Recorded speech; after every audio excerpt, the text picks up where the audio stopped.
অষ্টম শ্রেণী তৃতীয় পর্যায়ক্রমিক মূল্যায়ন 2025-এর বাংলা বিষয়ের একটি প্রশ্নপত্র রয়েছে, দেখে নাও। শ্রেণী হচ্ছে অষ্টম, পূর্ণমান হচ্ছে 70, বিষয় বাংলা, আর সময় হচ্ছে 2 ঘন্টা 30 মিনিট। একের দাগের মোট রয়েছে তোমাদের 11টি প্রশ্ন এমসিকিউ টাইপ, 11টা প্রশ্ন 1 করে 11 নাম্বার। দুইয়ের দাগে তোমাদের রয়েছে 13টি প্রশ্ন, 1 করে মোট 13 নাম্বার।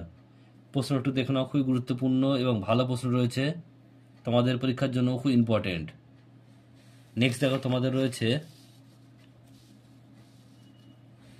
তিনের দাগে এখানে প্রশ্ন যে কোনো দুটি করতে হবে, 2 করে মোট 4 নাম্বার। তো তিনের দাগের একের যে প্রশ্নটা আছে খুবই ইম্পর্টেন্ট, খুব ভালো করে করবে। তোমাদের যদি পরীক্ষার সামনে থাকে, কারোর বাকি থাকে, তারা ভালো করে করবে ওটা। 4-এর দাগের প্রশ্ন দেখো রয়েছে এখানে, মোট দুটি করতে হবে, 4 দুগুণে দুটো করতে হবে, 2 করে মোট 4 নাম্বার।